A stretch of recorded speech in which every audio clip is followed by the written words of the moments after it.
السلام علیکم دوستو، مسلم لیگ کی نائب صدر مریم نواز نے کہا کہ ہم نے صرف اداروں میں چھپے منفی کرداروں پر تنقید کی، حکومتی اداروں کو آگ لگانے کی دھمکی دے رہی ہے اور پوچھنے والا کوئی نہیں۔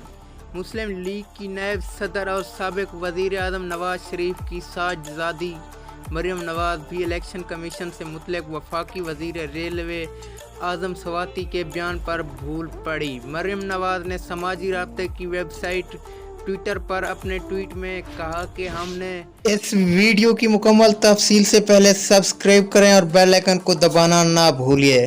اداروں پر نہیں، صرف ان میں چھپے منفی کرداروں پر تنقید کی۔ یہاں حکومت پورے اداروں کو آگ لگانے کی دھمکی دے رہی ہے اور ان سے پوچھنے والا کوئی نہیں۔ واضح رہے کہ وفاقی وزیر ریلوے اعظم سواتی سینیٹ کی قائمہ کمیٹی برائے پارلیمان امور کے اجلاس میں الیکشن کمیشن پر برس پڑے۔ وفاقی وزیر اعظم سواتی نے اجلاس میں کہا کہ الیکشن کمیشن نے پیسے پکڑے ہوئے ہیں، ایسے اداروں کو آگ لگا دیں۔ الیکشن کمیشن ہمیشہ دھاندلی کرتا ہے۔ وزیر ریلوے اعظم سواتی کے بیان پر الیکشن کمیشن حکام آگ بھگولا ہوئے۔ الیکشن کمیشن حکام اجلاس سے واک آؤٹ کر گئے۔ اگلی ویڈیو تک کے لیے اجازت، اللہ نگہبان۔